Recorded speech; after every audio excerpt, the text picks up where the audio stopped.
بسم الله الرحمن الرحيم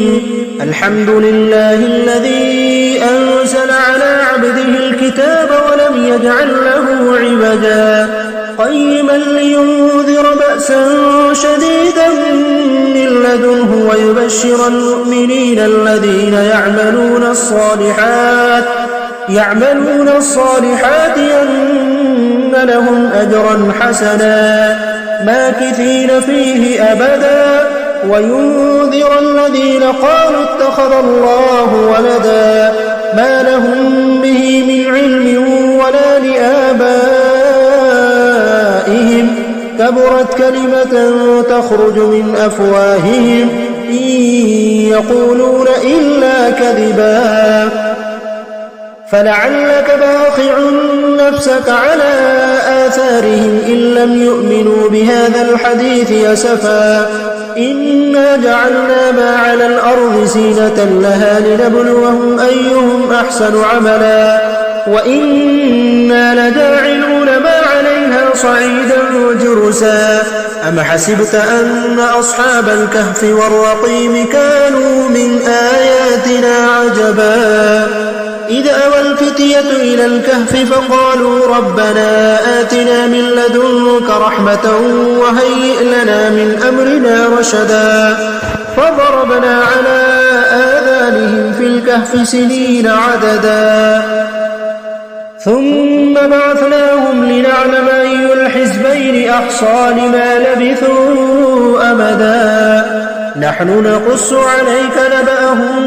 بالحق إنهم فتية آمنوا بربهم وزدناهم هدى وربطنا على قلوبهم إذ قاموا فقالوا ربنا رب السماوات والأرض لن ندعو من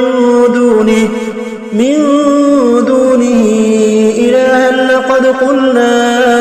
إذا شططا هؤلاء قوم اتخذوا من دونه آلهة لولا يأتون عليهم بسلطان بين فمن أظلم ممن افترى على الله كذبا وإذ اعتزلتموهم وما يعبدون إلا الله فأووا إلى الكهف ينشر لكم ربكم من رحمته ويهيئ لكم من أمركم مرفقا وترى الشمس إذا طلعت تزاور عن كهفهم ذات اليمين وإذا غربت تقرضهم ذات الشمال وهم في فجوة منه ذلك من آيات الله من يهد الله فهو المهتد ومن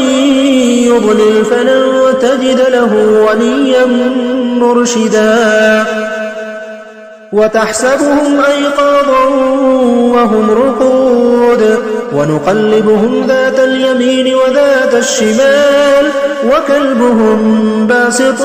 ذراعيه بالبصير لو اطلعت عليهم لوليت منهم فرارا ولملئت منهم رعبا وكذلك بعثناهم ليتساءلوا بينهم قال قائل منهم كم لبثتم قالوا لبثنا يوما أو بعض يوم قالوا ربكم أعلم بما لبثتم فابعثوا أحدكم بورقكم هذه إلى المدينة فلينظر أيها أزكى طعاما فليأتكم برزق منه وليتلطف ولا يشعرن بكم أحدا إنهم إن يظهروا عليكم يرجموكم أو يعيدوكم في ملتهم ولن تفلحوا إذا أبدا وكذلك أعثرنا عليهم ليعلموا أن وعد الله حق وأن الساعة لا ريب فيها إذ يتنازعون بينهم أمرهم فقالوا ابنوا عليهم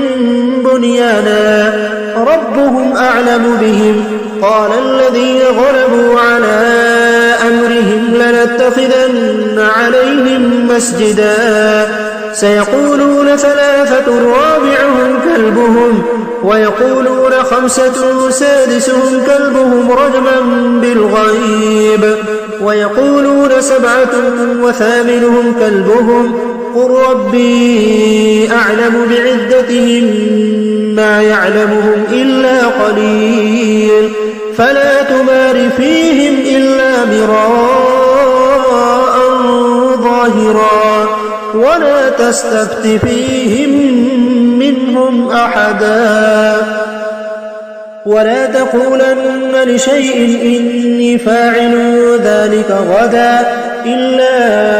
أن يشاء الله واذكر ربك إذا نسيت وقل عسى أن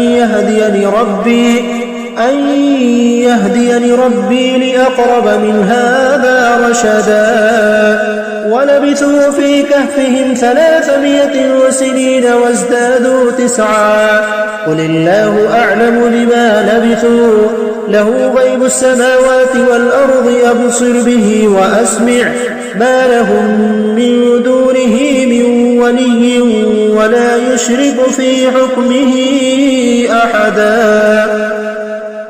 واتل ما أوحي إليك من كتاب ربك لا مبدل لكلماته ولن تجد من دونه ملتحدا واصبر نفسك مع الذين يدعون ربهم بالغداة والعشي يريدون وجهه ولا تعد عيناك عنهم تريد زينة الحياة الدنيا ولا تطع من أغفلنا قلبه عن ذكرنا واتبع هواه وكان أمره فرطا وقل الحق من ربكم فمن شاء فليؤمن ومن شاء فليكفر إنا أعتدنا للظالمين نارا أحاط بهم سرادقها وإن يستغيثوا يغاثوا بماء كالمهل يشوي الوجوه بئس الشراب وساءت مرتفقا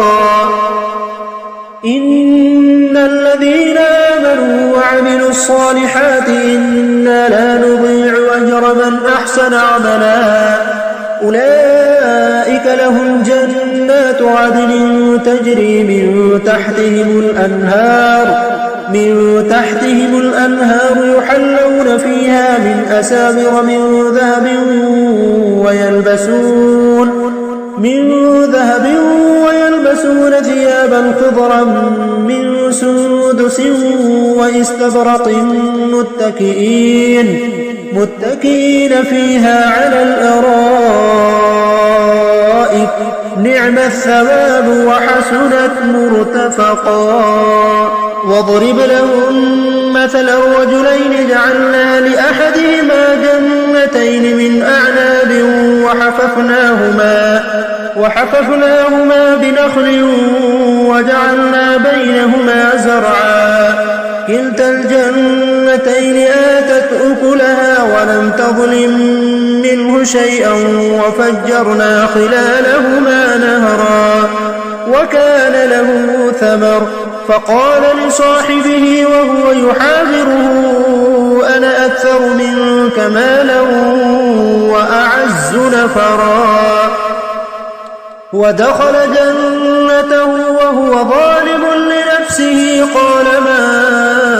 أظن أن تبيد هذه أبدا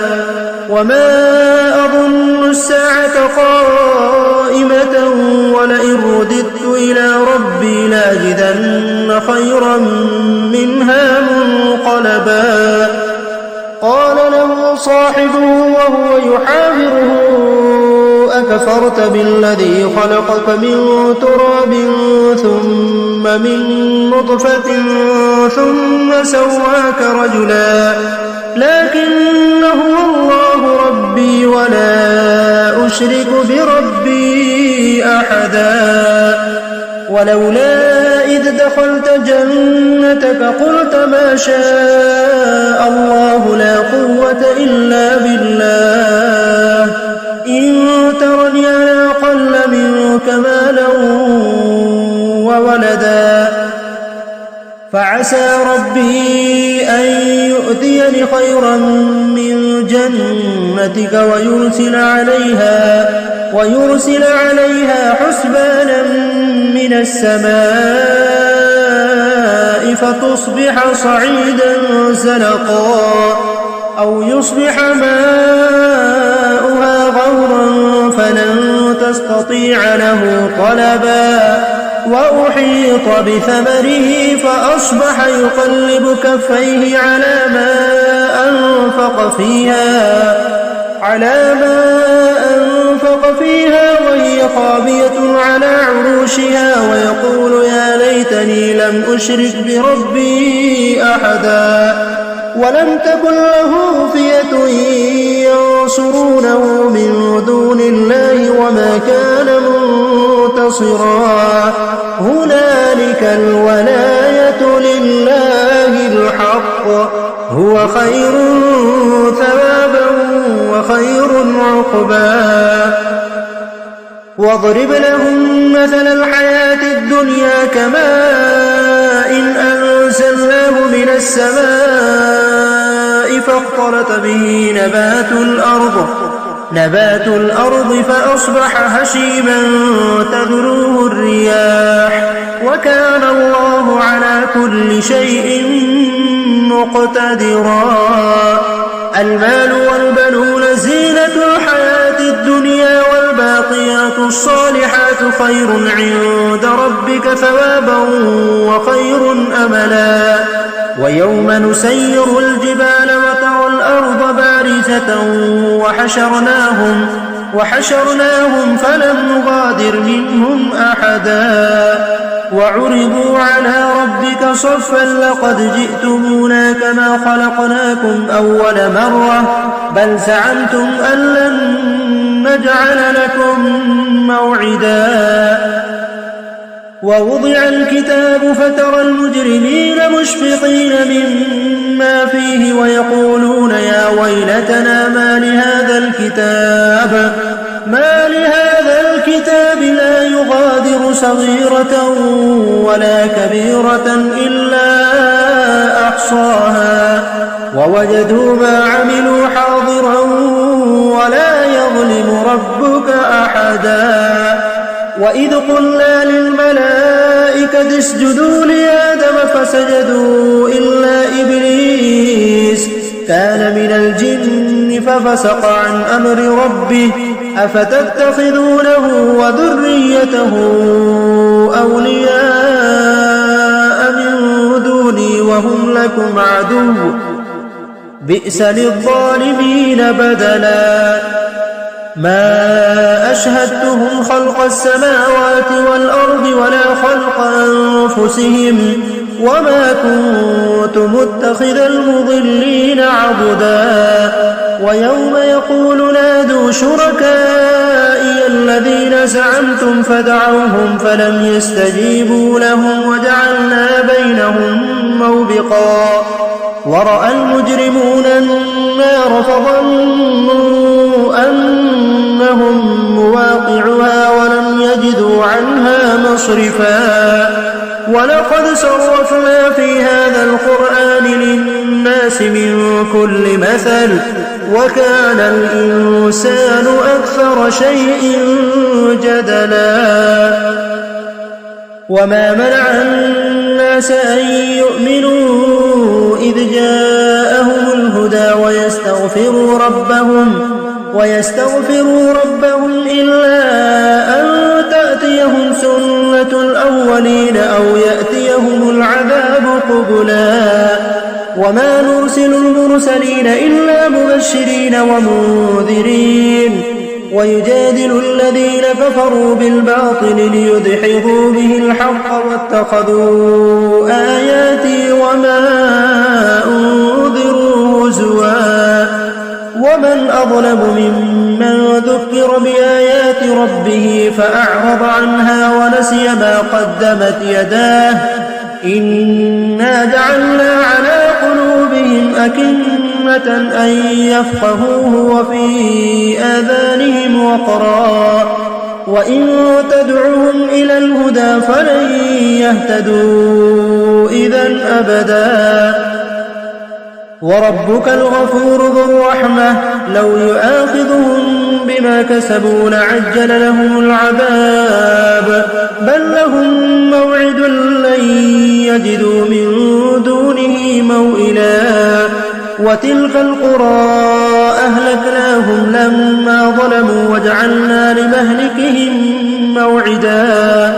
وإذ قال موسى لفتاه لا أبرح حتى أبلغ مجمع البحرين أو أمضي حقبا فلما بلغا مجمع بينهما نسيا حوتهما فاتخذ سبيله في البحر سربا فلما جاوزا قال لفتاه آتنا غداءنا لقد لقينا من